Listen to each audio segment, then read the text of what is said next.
ஹே guys, அஸ்ஸலாமு அலைக்கும். Welcome back to my channel. So இன்றைக்கி நம்ம சேனலில் பார்த்தீங்கன்னா சிக்கன் 65 ரெசிபி தான் வந்து செய்ய போகிறோம். நான் வந்து பார்த்தீங்கன்னா வீடியோ எடுக்கன்ட்டு ஸ்பெசிஃபிக்காக வந்து எதுவும் வாங்கியெல்லாம் வந்து செய்ய மாட்டேன். நான் வீட்டில் எப்படி செய்கிறேனோ அதே தான் வந்து நான் கேமரா மட்டும் ஜஸ்ட் வச்சு எடுப்பேனே தவிர வீடியோ எடுக்கிறதுக்காக கொஞ்சம் டிஃப்ரெண்ட்டாக அந்த மாதிரிலாம் பண்ண மாட்டேன். நான் இந்த ரெசிபியை நான் 65 எப்படி பண்ணுவேன்றதை நான் உங்களோட ஷேர் பண்ணியிருக்கேன். ஸோ இந்த வீடியோவை ஸ்கிப் பண்ணாமல் லாஸ்ட் வரைக்கும் பாருங்கள். அதுவும் இல்லாமல் நம்ம வந்து டீப் ஃப்ரையும் பண்ண போகிறது கிடையாது, ஷாலோ ஃப்ரை தான் பண்ண போகிறோம். நீங்கள் நம்ம சேனலுக்கு வந்து புதுசாக இருந்தீங்கன்னா அப்போ மறக்காமல் நம்ம சேனலை வந்து சப்ஸ்கிரைப் பண்ணிட்டு பாருங்கள். இப்போ வாங்க நம்ம வீடியோக்குள்ளே போகலாம்.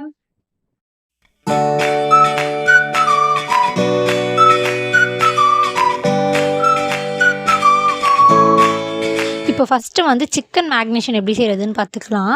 அதுக்கு வந்து பார்த்திங்கன்னா மஞ்சத்தூள் வந்து நான் ஆட் பண்ணியிருக்கேன். அதுக்கப்புறம் நான் எப்பயும் போல் கடையில் வாங்குகிற சிக்கன் 65 மசாலா அதை தான் வந்து நான் ஆட் பண்ணியிருக்கேன். நான் வந்து வீட்டில் செப்பரேட்டாக அதுக்குன்னு மசாலாலாம் கிடையாது, எப்போவுமே அதுதான் போடுவேன். அதுதான் வீடியோலையுமே வந்து காட்டியிருக்கேன். இன்றைக்கி வந்து பார்த்திங்கன்னா நம்ம ஷாலோ ஃப்ரை பண்ண போகிறோம். டீப் ஃப்ரை எண்ணெயில் பொரிச்சு எடுக்காமல் தவாவில். இதுவும் நான் இது வரைக்கும் பண்ணதில்லை, இதுவும் ஃபஸ்ட் டைம் தான் பண்ண போகிறேன். அது எப்படி இருக்குன்னு பார்க்கலாம். இது கூட பார்த்திங்கன்னா இஞ்சி பூண்டு பேஸ்ட் வந்து ஆட் பண்ணியிருக்கேன். இஞ்சி பூண்டு பேஸ்ட் நான்வெஜ்ஜில் எப்பவுமே கொஞ்சம் அதிகமாக ஆட் பண்ணுறதே நல்லது தான். நான் இன்றைக்கி ஒரு 2 ஸ்பூன் அளவு இஞ்சி பூண்டு பேஸ்ட் வந்து ஆட் பண்ணியிருக்கேன். அதுக்கப்புறம் பார்த்திங்கன்னா நம்ம வீட்டில் அரைச்சி வைப்போம்ல மிளகாத்தூள், அதுவுமே வந்து லைட்டாக சேர்த்துருக்கேன். ரொம்ப காரமாயிரும், அதனால் லைட்டாக மட்டும் போட்டுக்கோங்க. ஏன்னா ஆல்ரெடி வந்து 65ல் வர அந்த மசாலாலேயே வந்து காரமும் இருக்கும்ல, அதனால தான்.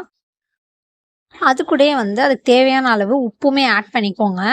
இன்றைக்கி பார்த்திங்கன்னா நான் வந்து கலர் பவுடர் வந்து ஆட் பண்ணியிருக்கேன் ரெட் கலரில். அது உங்களுக்கு வேணும்னா நீங்கள் போடுங்க, அது ஆப்ஷனல் தான். நான் இது வரைக்கும் போட்டதே கிடையாது. சரி ஃபஸ்ட் டைம் வந்து போட்டு பார்க்கலாமே அப்படின்ட்டு வாங்கி போட்டேன் நான். இப்போ மசாலாலாம் போட்டாச்சு, இவ்வளோ தான் நான் வந்து போடுவேன். இதில் எக்ஸ்ட்ரா எதுவுமே நான் ஆட் பண்ண மாட்டேன். தயிர் இருந்துச்சுன்னா தயிர் வந்து ஆட் பண்ணிக்கோங்க. என்கிட்ட இன்னைக்கு தயிர் இல்லை, அதனால தான் நான் வந்து போடலை.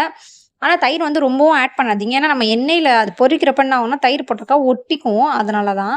இப்போது இதுலேயே வந்து ஒரு சின்ன டிப் என்னன்னு பார்த்தீங்கன்னா, இப்போ இந்த சிக்கனை நம்ம வாஷ் பண்ணி வைக்கிறோம்ல, அப்போயே வந்து ஒரு ஆஃப் லெமனையும் கொஞ்சம் தயிரையும் போட்டு நம்ம கொஞ்ச நேரம் மேக்னேட் பண்ணி வச்சுட்டு ஒரு 1/2 ஹவருக்கு அப்புறம் வந்து எல்லா மசாலாவும் போட்டு வச்சோம்னா சிக்கன் வந்து சாஃப்டாக இருக்கும். இது வந்து 65க்குன்ட்டு இல்லை, நம்ம குழம்பு வைக்கிறப்போ இந்த மாதிரி பண்ணி வச்சுட்டு ஒரு 1/2 ஹவருக்கு அப்புறம் பண்ணிங்கனாக்கா நல்லாவும் இருக்கும். அப்புறம் இல்லாமல் அதில் நான்வெஜ் ஸ்மெல்லு வந்து கொஞ்சம் அடிக்காது. இது மட்டனு சிக்கன் எதுக்கு யூஸ் பண்ணாலும் சரி, ஓவராக நான்வெஜ் ஸ்மெல்லு வந்து வராது இந்த மாதிரி பண்ணி வச்சாக்கா.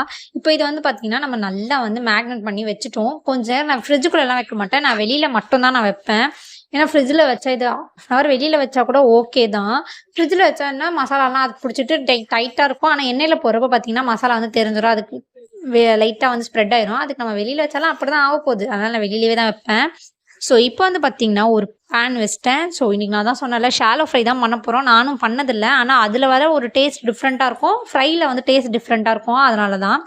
இப்போ அதுக்கு தேவையான அளவு வந்து எண்ணெய்லாம் ஊற்றிக்கலாம். ஸோ எண்ணெய் ஊற்றிட்டு எண்ணெய் வந்து சூடாகட்டும். வந்து சிக்கனை வந்து ஃபுல்லாக போடாமல் பேட்சாக வந்து போடுவோம். 2 பேட்சாக போட்டு நம்ம பொரிச்சு எடுத்துக்கலாம்.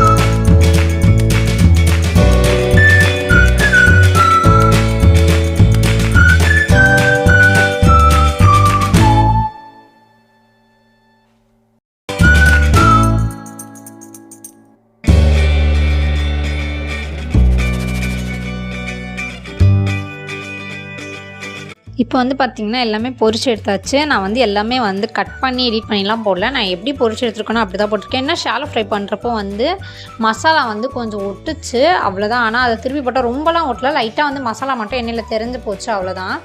பட் ஓகே தான். ஆனால் இதோட டேஸ்ட் வந்து உண்மையிலே டிஃப்ரெண்ட்டாக இருக்குது. இப்போ நம்ம தந்தூரிலாம் சாப்பிட்றப்போ எப்படி இருக்குமோ அந்த மாதிரி வந்து டேஸ்ட் இருந்துச்சு. நீங்களும் ஒரு தடவை ஷாலோ ஃப்ரை இது வரைக்கும் பண்ணதில்லைன்னா பண்ணி பாருங்கள். டீப் ஃப்ரை பண்ணாங்க நமக்கு நல்லா வந்து மொறுன்னு சூப்பராக வந்திருக்கும். ஷாலோ ஃப்ரையில் வந்து நமக்கு மொறுன்னு வராது அவ்வளோவா, ஆனால் வந்து டேஸ்ட் வந்து சூப்பராக இருக்கும். ஸோ இந்த வீடியோ பார்த்தீங்கன்னா அவ்வளோதான். இந்த வீடியோ உங்களுக்கு பிடிச்சிருந்துச்சுன்னா அப்போ மறக்காமல் நம்ம சேனலை லைக், ஷேர், சப்ஸ்கிரைப் பண்ணிக்கோங்க. தேங்க்ஸ் ஃபார் வாட்சிங்.